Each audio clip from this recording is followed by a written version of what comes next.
Jim Carrey, c'est le roi de la grimace. Un corps en caoutchouc, un rire contagieux. Et pendant les années 90, un homme capable, juste avec son nom, de remplir des salles de cinéma entières. Aux États-Unis, en France, partout. Mais derrière les mimiques et les rires déjantés, il y a un homme bien plus complexe. Un acteur en quête de sens. Un homme hanté, presque effacé derrière les masques qu'il crée. Et si justement, Jim Carrey n'existait pas? Le pouvoir comique de Jim Carrey peut être vu comme une bénédiction. Il a fait rire le monde entier. Il est devenu multimillionnaire grâce à son humour. Mais derrière ce pouvoir, ce ton, se cache un mal-être qui va lui revenir comme un boomerang. Ces dernières années, Jim Carrey n'apparaît quasiment plus au cinéma. Juste pour jouer le docteur Robotnik dans les films Sonic, une sorte de pied de nez à l'industrie hollywoodienne. Le reste de son temps, il le passe déprimé à enchaîner des heures devant la télévision. Il regarde des documentaires entouré de ses deux gros chiens, ses deux Rottweilers, à qui il a donné le même nom pour qu'ils puissent réagir au quart de tour en cas de menace. Car Jim Carrey se sent menacé. Est-ce réel ou est-ce de la paranoïa? En tout cas, il craint qu'on s'attaque à lui, à son domicile.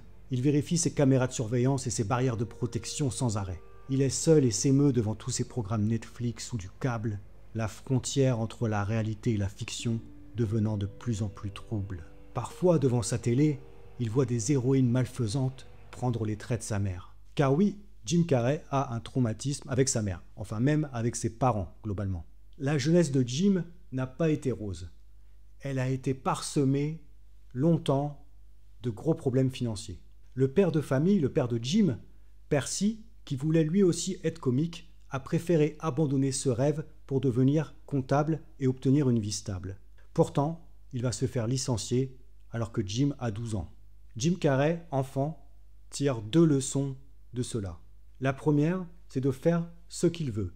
Après tout, son père, qui a voulu choisir une voie classique pour être sûr d'assurer la sécurité de sa famille, a été licencié et maintenant la famille est dans la panade. Donc lui il se dit, moi je veux devenir artiste, je veux devenir comique et j'irai au bout, de toute façon dans la vie, rien n'est sûr. Sa deuxième leçon, ou en tout cas sa deuxième volonté, c'est de tenter d'égayer la vie de sa mère. Parce que sa mère, Kathleen, elle, sombre dans les antidouleurs. Il faut dire que son père, qui vient d'être licencié, a l'air de se réjouir que la famille parte à volo. Alors pour la distraire, Jim commence à jouer les clowns. À 7 ans déjà, alors que la famille n'allait pas très bien, avant même le licenciement, il imitait des insectes, des montres religieuses, en faisant des grimaces pour amuser sa mère. Il va continuer donc à essayer de l'amuser. Sa mère, ce sera son premier public. Parce qu'il faut savoir, il a commencé à faire ça à 7 ans, il va continuer après, parce qu'après le licenciement de son père, toute la famille va vivre dans un van, dans des tentes, dans des minibus. Ils vont être un petit peu à la rue. Jim ne retient pas trop de mauvais souvenirs de ça. Il voit même ça comme des moments de liberté. Malgré tout, les difficultés financières sont là et Jim veut réussir à aider sa mère. Bon, avant d'être le comique célèbre qu'on connaît, il va devoir travailler. D'abord comme agent d'entretien dans une usine, tout en poursuivant ses rêves de scène. À 15 ans, il monte pour la première fois sur scène à Toronto. Oui, j'ai pas dit parce que Jim Carrey est canadien. Il est né le 17 janvier 1962 et donc sa jeunesse, il la passe au Canada, sa famille vit au Canada et ses premiers pas sur scène sont donc, je vous laisse deviner, au Canada et donc plus précisément à Toronto. Donc il démarre au Yux Yux Comedy Club. C'est un club de stand-up très connu là-bas. Et donc il monte pour la première fois sur scène au Yux Yux Club en 1977 alors qu'il n'a que 15 ans. Son père Percy l'emmène et l'encourage à y aller. Bah oui, parce que son père c'était son rêve et du coup il transfère un peu ce rêve sur son fils Jim. Donc Jim il arrive, il a préparé un numéro d'imitation. C'est un truc sur lequel il s'entraîne à fond, donc il imite Jack Nicholson, il imite Elvis Presley, mais là, ça se passe pas comme prévu. Déjà, il porte un costume beaucoup trop grand pour lui, sa voix est tremblante, ses imitations ne fonctionnent pas, le public reste muet, pas un rire dans la salle, c'est la catastrophe pour les débuts de Jim. L'ambiance, elle est froide, c'est gênant, c'est un flop total. Plus tard, il dira que c'était la chose la plus humiliante qu'il ait jamais vécue. Mais c'est les débuts, c'est comme ça. Il s'est accroché le Jim, on va voir ça. On le sait d'ailleurs qu'il s'est accroché, qu'il a continué, qu'il a percé. Mais là, sur le moment, c'est pas ce qu'il pense. Là, il ne sait pas encore qu'il va faire The Mask, Dumb and Dumber, Ace Ventura, Truman Show et tout ça. Là, il sort de scène dévasté et il jure qu'il remontera jamais sur scène pour lui, la comédie, c'est terminé. Il tombe dans une période de repli sur soi, mais cette expérience, au fond de lui, plante une graine, une rage, une envie de revanche. Un soir, alors qu'il est en train de faire germer cette petite graine, il s'est dit « Je me suis dit que je n'étais rien, alors je vais devenir tout. » Donc, 2 ans après, à 17 ans, il revient au Yu-Gi-Oh! Club. Cette fois avec un numéro plus personnel, plus libre, basé sur ses propres grimaces, sur ses déformations faciales, ce qui va le rendre célèbre plus tard. Donc fini pour lui les imitations rigides, maintenant il va faire parler son corps, et pour ça il s'est entraîné devant le miroir pendant les 2 ans qui séparent son échec au Yu-Gi-Oh! Club de la première fois et ce retour. Je viens de me mettre un coup de doigt dans le nez en parlant. Et là, le public rit. Il a trouvé son style, Jim, et il commence à se faire un nom sur la scène canadienne du stand-up. Il passera ensuite toute sa vie, toute sa carrière à fabriquer des masques, des visages, des voix pour ne plus jamais ressentir cette douleur-là. Donc là, il commence à se faire un petit nom à Toronto dans les stand-up du Canada. Le circuit se passe plutôt bien et il décide de partir à Los Angeles. Donc là, on est en 82-83. Il part les poches vides, mais la tête pleine d'espoir. Il commence à jouer dans des comedy clubs, notamment au Comedy Store sur Sunset Boulevard, où là, il décide de reprendre un petit peu ses imitations. Il a appris, il a travaillé, donc maintenant, il représente des imitations de Clint Eastwood, d'Elvis et même d'un accordéon. Ça peut marcher avec son visage. Bon, c'est un peu la galère, hein. Il a du mal à manger, il dort dans sa voiture, mais ça commence à prendre petit à petit. Son corps, ses grimaces, sa folie contrôlée, il a quelque chose de différent. Jim Carrey, à ce moment-là, il a 20-21 ans et il vient de quitter Toronto. Il va sortir avec Linda Ronstadt, de 16 ans, son aînée.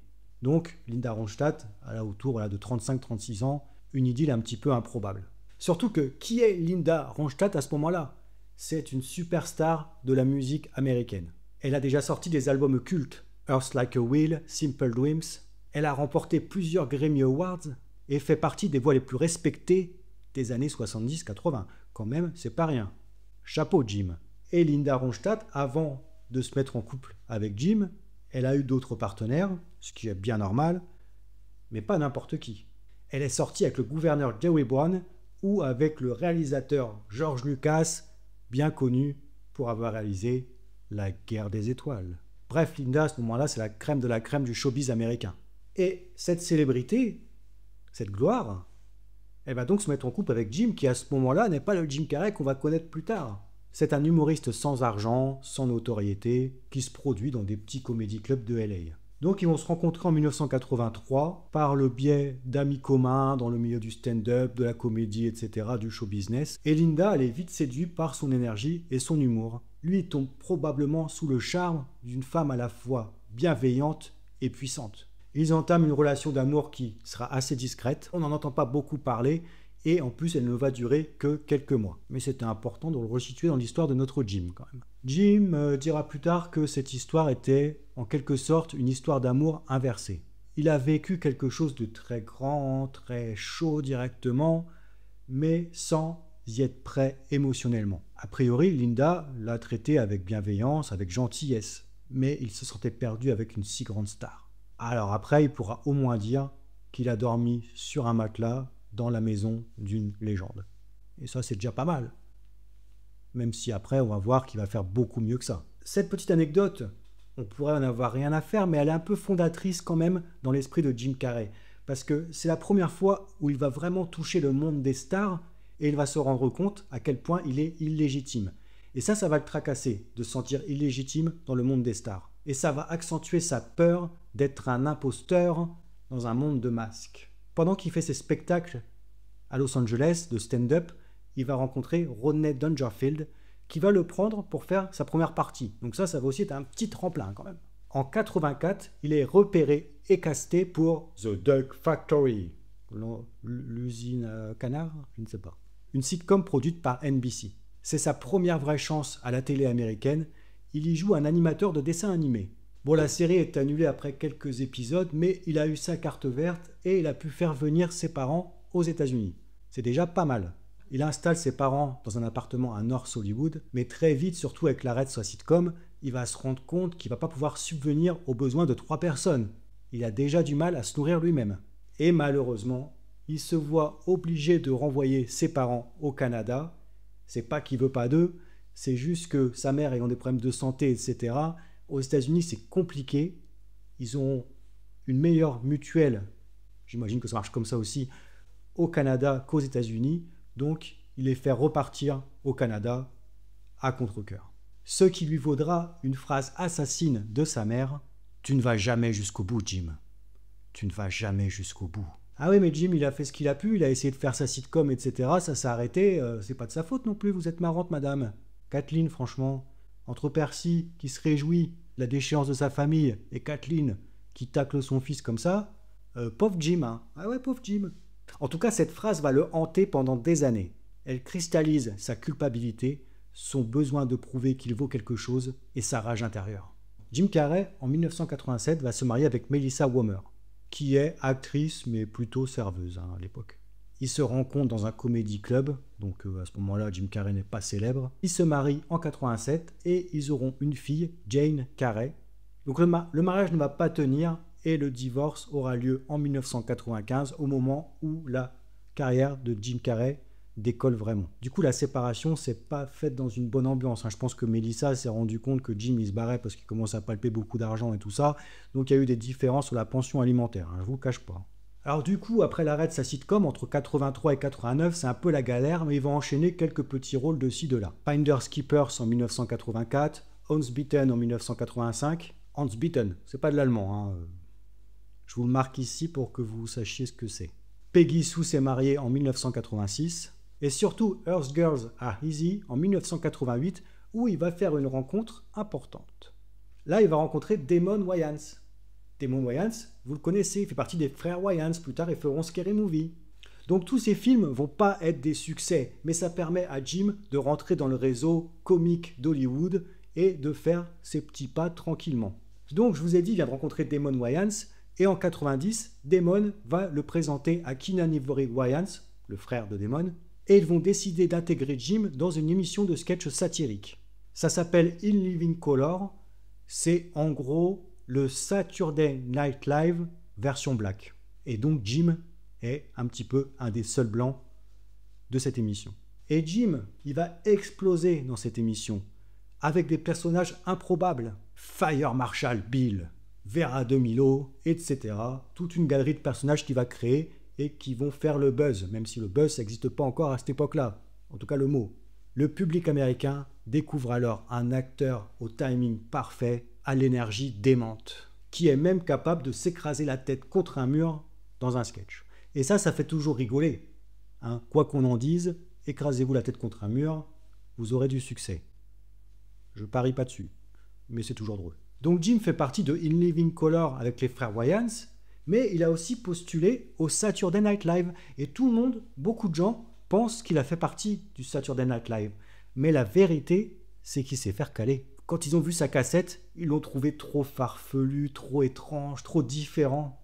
Donc il n'a pas été recruté au Saturday Night Live. Mais il a fait In Living Color. Donc c'est cette émission qui lance un petit peu la carrière de Jim, en tout cas, qui va le mener à ses premiers succès et à l'année incroyable que sera l'année 1994. Alors l'année 94, ça va être une année historique pour Jim Carrey et pour nous, parce qu'on adore Jim Carrey. Oui, on l'adore. En février 94, sort Ace Ventura, détective animalier. La folie. La folie, mais un carton inattendu. Dans ce film, il incarne un détective animalier complètement farfelu, à mi-chemin entre le mime et le cartoon. Et c'est un gros succès au box-office. Contre toute attente, la presse le déglingue, tout le monde trouve ça nul au niveau des critiques, mais le public, lui, répond présent. Et en juillet 94, il va revenir avec The Mask, dans lequel aussi on découvrira la jeune Cameron Diaz, ce qui n'est pas rien. Donc dans The Mask, il joue un homme timide qui est transformé par un masque. Effets spéciaux révolutionnaires, succès mondial. C'est vraiment ce qui va lancer sa carrière à Jim. C'est quand même assez drôle que le film qui va lancer la carrière de Jim Carrey, faire de lui une star internationale, s'appelle The Mask. Ça reflète bien sa personnalité, mine de rien. Et en décembre 94, troisième tuerie, Dumb and Dumber, avec Jeff Daniels. Et là, bon, c'est de l'humour potache à fond les ballons, mais il y a un timing comique parfait. Les vannes ne sont pas toujours au top niveau, mais ça fonctionne, c'est effréné, c'est dingo. Sur le tournage de Dumb and Dumber, il va rencontrer l'actrice Lauren Holly, avec qui il aura une liaison et avec qui il va se marier aussi. Donc en 96-97. Ça va durer à peine un an, divorce assez rapide, 97 c'est terminé. En une seule année, il passe de comédien underground à star qui empoche des chèques de 20 millions de dollars. Ça devient le premier acteur à empocher cette somme pour un film comique. Ça fait d'ailleurs écho, ce chèque, à un acte qu'il a fait plusieurs années auparavant, il y a très très longtemps, lorsqu'il était dans la panade, où il s'était promis, s'était signé un chèque à lui-même de 10 millions de dollars. Voilà, il s'est pris son chéquier, il s'est fait un petit chécos, il s'est dit 10 millions c'est pour toi Jim. Il n'a pas pu l'encaisser parce qu'il n'avait pas l'argent, il s'est fait ce chèque lui-même, hein. Mais c'était une sorte de promesse envers lui pour se dire tu vas réussir, tu les auras. Et là c'est pas 10, c'est 20 qu'il empoche. Bim. On est où là? Ah, il a pas rigolé Jim. Il a pas rigolé. Nous on s'est marré, mais lui il a pas rigolé. Mais à partir de là, en fait, le fait qu'il ait fait ce chèque et qu'il ait gagné cet argent plus tard, ça va déclencher quelque chose en lui. Il va croire en une puissance supérieure, la puissance de l'univers qui récompense ceux qui s'accrochent. Ensuite, il enchaîne des plus ou moins gros succès. Il va faire l'homme mystère dans Batman Forever en 95. Il va faire la suite d'Ace Ventura, donc Ace Ventura en Afrique, qui sera aussi un gros succès dans l'année 95, Ace Ventura en Afrique. Il va faire The Cable Guy disjoncté en France en 96, un film de Ben Stiller, où là il y a beaucoup de monde qui passe à côté, mais en fait c'est un film culte. Regardez-le si vous n'avez pas vu Disjoncté ou si vous n'avez pas aimé à l'époque, c'est incroyable. C'est juste que là on n'était pas dans ce délire de Jim Carrey, dans ce style de comédie. Là c'est dark, mais franchement Disjoncté c'est dingo et en même temps c'est aussi rigolo. Donc voyez-le. Ensuite il revient à un humour auquel les gens sont plus habitués avec Menteur Menteur en 97. Ce stylo de merde est bleu. Et en 98, boum, cataclysme, il en a marre de faire de la blagounette et il va faire The Truman Show. Alors là, c'est un tournant majeur. Truman Show, c'est un drame satirique dans lequel son personnage est regardé sans arrêt, épié, sans le savoir. Et ça va le faire travailler dans son petit ciboulot, notre ami Jim. Avant que ça commence à le faire travailler vraiment, en tout cas avant que ça se voit, là, c'est le succès critique. La critique, pour l'instant, ne l'aimait pas trop parce que c'était un amuseur comme ça. Mais là, ce rôle-là, ça va être un succès critique. Il est même nommé aux Golden Globes. Et en 99, il va tourner dans Man on the Moon. Donc, encore une fois, pas un film drôle comme il faisait avant. C'est une comédie satirique dans laquelle il interprète Andy Kaufman, un comique excentrique, dans un rôle qui est très personnel. Ça va vraiment chambouler Jim Carrey, ce rôle. D'ailleurs, il y a le documentaire Jim et Andy sur Netflix où on voit que là il a vrillé notre ami Jim. Il a fait une performance habitée, mais ça lui a demandé une grosse implication mentale, un peu trop. Donc là, route toute tracée pour Jim Carrey. Il gagne 2 Golden Globes de suite. Les critiques voient en lui un acteur sérieux. Voilà, tout va bien, tout se passe bien.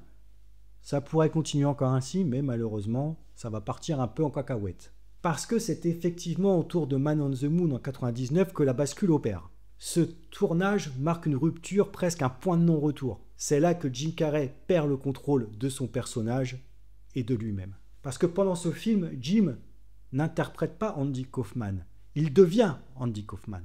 Il reste dans le personnage, même en dehors des prises, ce qui rend le tournage complètement chaotique. Il ne parle plus en tant que Jim, il répond comme Andy. Il fait venir les membres de la famille d'Andy Kaufman qui finissent par lui parler comme si c'était leur fils disparu.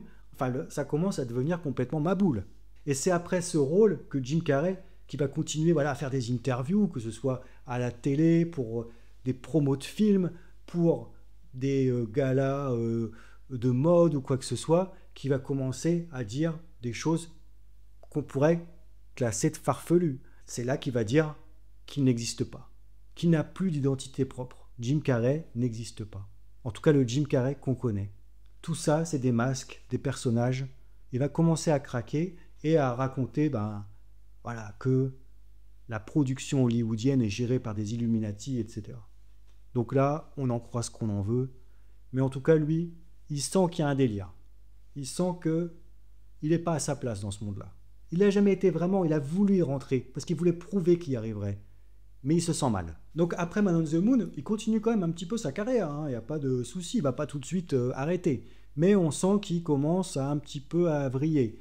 Il va faire d'autres films qui vont encore être des bons films, des bons succès. Il va faire Food Irene des frères Farrelly avec Renée Zellweger, avec qui il va entretenir une relation. Sur Renée Zellweger, Jim Carrey, donc ils sont allés jusqu'aux fiançailles, mais ça s'est pas fait, il n'y a pas eu de mariage, mais il dira que c'était l'amour de sa vie. Ça c'est beau quand même. Quand on voit que Bridget Jones là, elle cherche l'amour depuis 3-4 films, alors qu'il y avait Jim qui était là, qui l'attend toujours.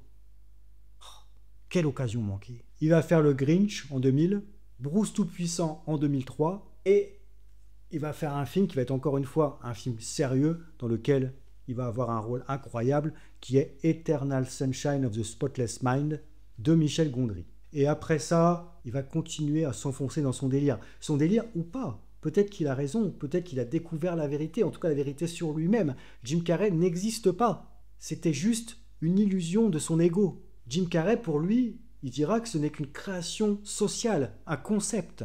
Et il va arrêter un petit peu l'acting et va commencer à peindre frénétiquement. On a vu qu'il avait fait des peintures complètement dantesques, complètement tarées.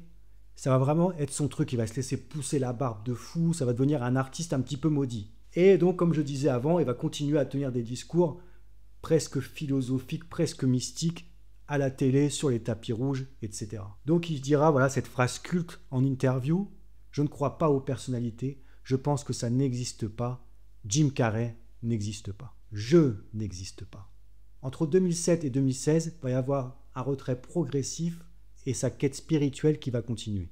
Jim Carrey ralentit volontairement.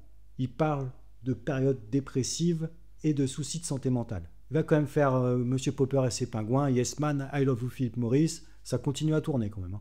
En parallèle, voilà, il commence à peindre, écrire et à s'éloigner de la sphère hollywoodienne. Il va faire Kick-Ass 2 en 2013, Kick-Ass 2, film qu'il dénigrera plus tard, trouvant que c'est trop violent. Là, il rentre dans sa spiritualité et maintenant, ce genre de violence graphique, ça ne l'intéresse plus, même ça le dégoûte.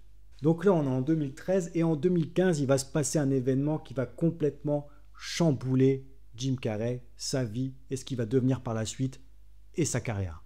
C'est la perte tragique de Catriona White, son ex-compagne qui en 2015 se suicide.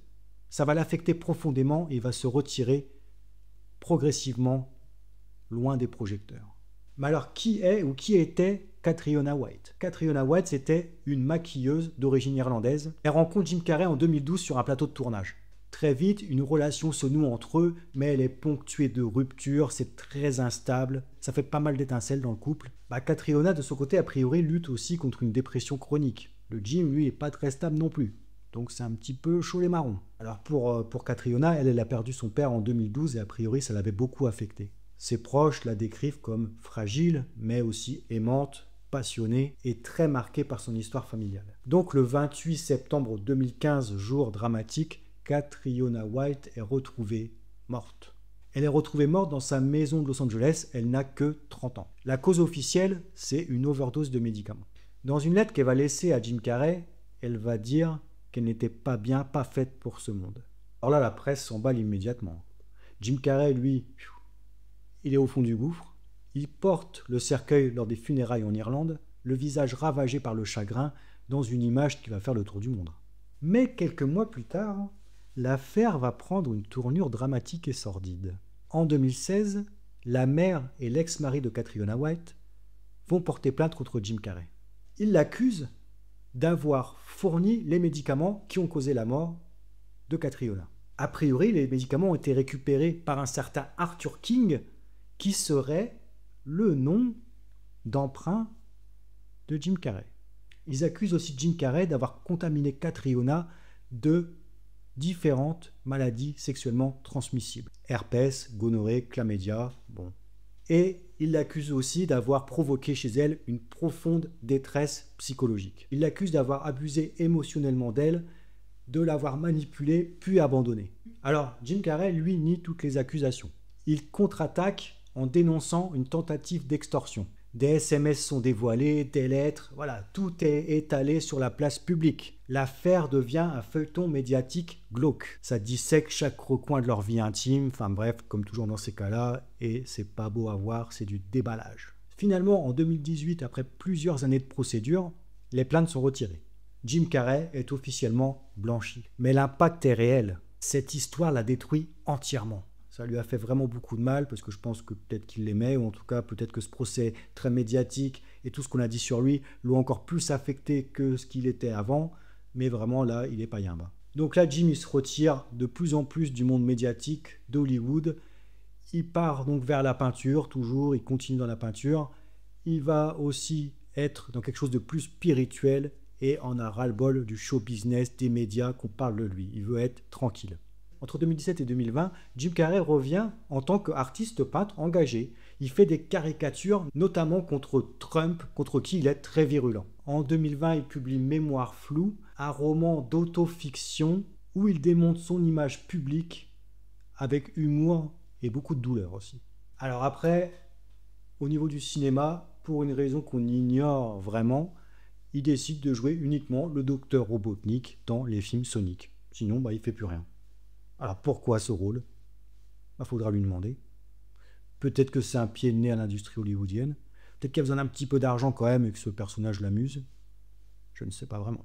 Donc aujourd'hui, Jim Carrey, en tout cas l'homme qu'il est, pas la personnalité publique qui elle a disparu, pas l'acteur démentiel qu'on a connu.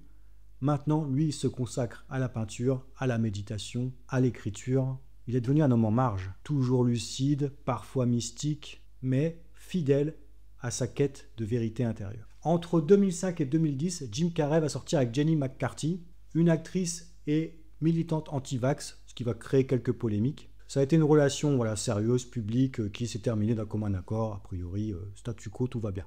Voilà, j'espère que vous en savez un petit peu plus sur Jim Carrey, de ses débuts difficiles, sa famille dans la galère, à son succès jusqu'à sa retraite philosophique et spirituelle. Il a beau avoir gagné des millions, avoir eu des gros succès, il est comme tout le monde, il a des galères et puis des fois même des très grosses galères. En tout cas, Jim Carrey, un acteur que j'adore. J'avais envie de faire cette vidéo pour parler de lui parce que vraiment, c'est un acteur qui m'a marqué étant jeune et qu'aujourd'hui, j'adore toujours. Donc merci Jim pour tout ce que tu as fait. Et surtout, merci à vous d'avoir regardé cette vidéo. N'hésitez pas à liker, à vous abonner, à laisser des commentaires. Et j'espère qu'on se revoit bientôt. Passez une bonne journée, une bonne soirée, peu importe quand vous regarderez cette vidéo. C'était Jib Unit, Jib pour ceux qui ne veulent pas dire Jib Unit, et puis Jib pour ceux qui veulent dire Jib. Allez, je vous laisse. À plus.